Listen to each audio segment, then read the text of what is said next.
Hello everyone and welcome to my YouTube channel. This is Gunjan Nagpal, a second year MBBS student from Vardhman Mahavir Medical College in Safdarjung Hospital, New Delhi.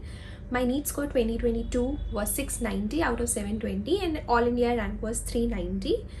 And in this video, I'll be sharing कि आपको क्या चीज़ें करनी चाहिए, some tips or the points you need to note on how to score 360 out of 360 in biology.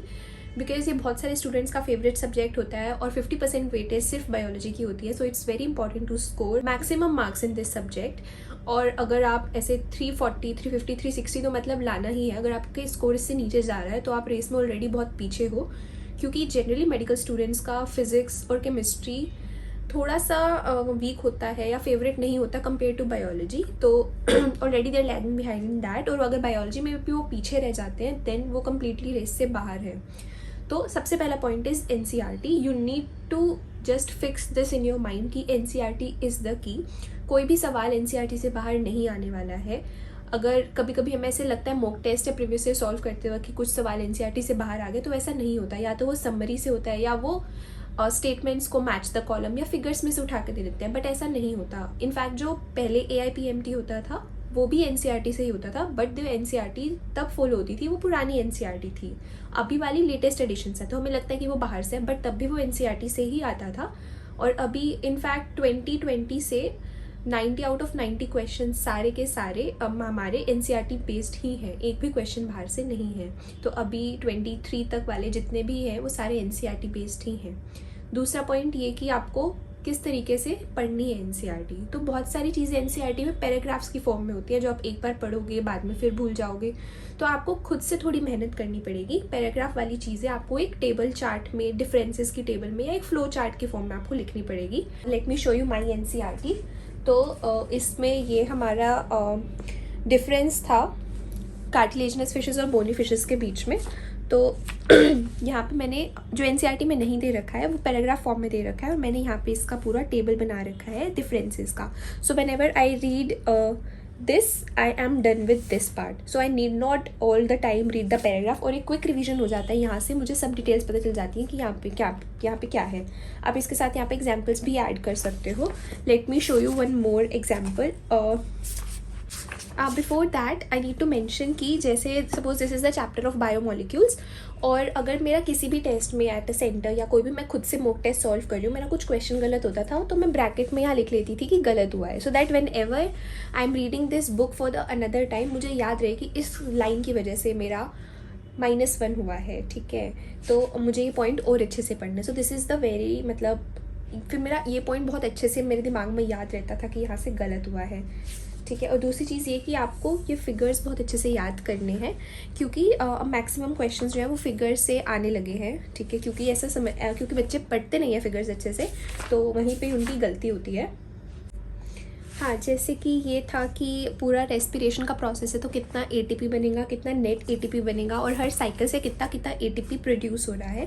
तो उसके लिए अलग से यहाँ पे ज़्यादा कुछ खास आई थिंक टेबल नहीं दे रखा है एग्जैक्टली. तो उसके लिए मैंने यहाँ पे एक छोटा सा अपना टेबल बनाया था ताकि अगर क्वेश्चन कैसे भी आते कि टोटल NADPH से कितना ATP बन रहा है, FAD से कितना बन रहा है, तो वो सब मुझे पता रहे. ठीक है, तो पूरा कैलकुलेशन आपको क्लियर होना चाहिए. Just for the sake of reading आप नहीं पढ़ सकते हो NCERT. इतनी आसान बुक नहीं है ये.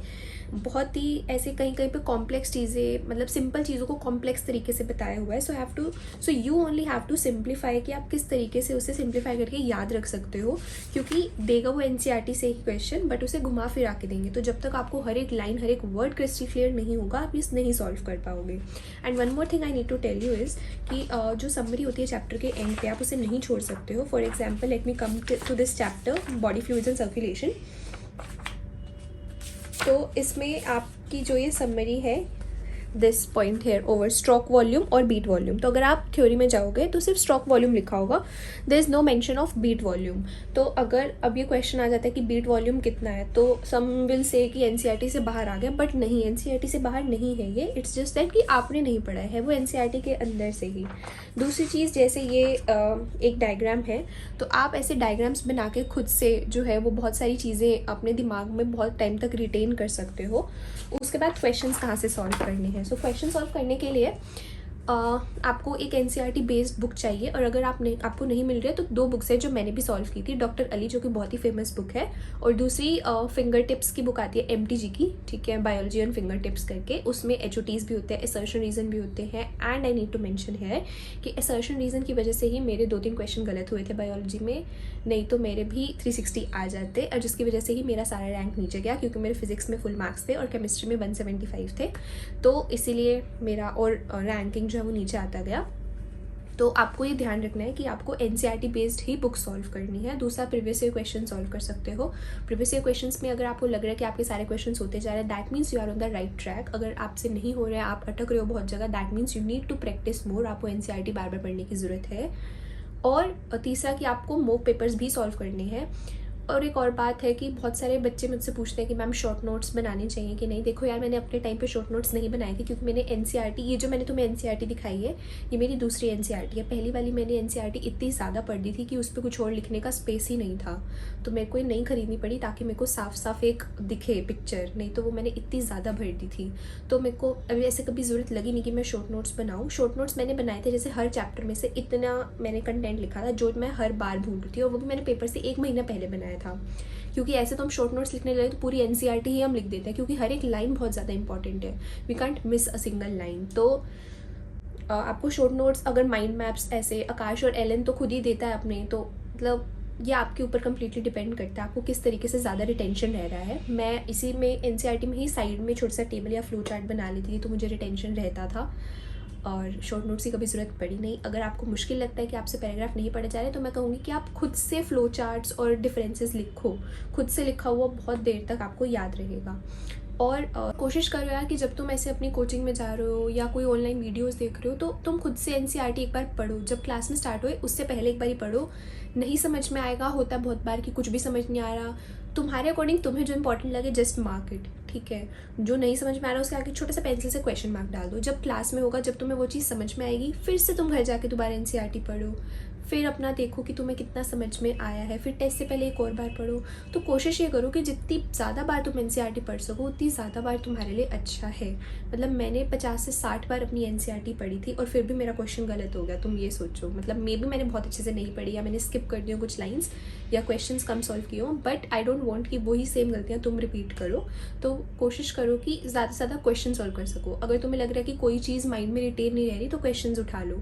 पढ़ने का मन भी नहीं करता कभी कभी, तो क्वेश्चंस उठा लो या प्रीवियस ईयर पेपर उठा लो, तो उससे मन करने लगता है फिर पढ़ने का। लास्ट चीज़ ये कि पैराग्राफ्स मतलब बहुत ज़्यादा फोकस मत करो। हर एक लाइन तुम्हें पढ़नी है, वो मैं नहीं कह रही कि मत पढ़ो, बट हर एक चीज़ के बारे में तुम्हें कुछ कीवर्ड्स होते हैं जो याद होने चाहिए, जो कि एग्जाम में तुमसे पूछे जाते हैं। मतलब पैराग्राफ तुमको पढ़ना है, बट जब तुम मल्टीपल रिविजन्स करोगे या जो तुम्हें टेस्ट से थोड़ा टाइम पहले देखना है, तो वो कीवर्ड्स तुम्हें मार्क होने चाहिए। एंड कभी भी तुम ऐसे फिंगर रीडिंग मत करो। हमेशा तुम्हारे हाथ में पेन या पेंसिल या हाइलाइटर या स्केच कुछ भी होना चाहिए, ताकि तुम जितनी बार भी पढ़ो उतनी बार मार्क करो।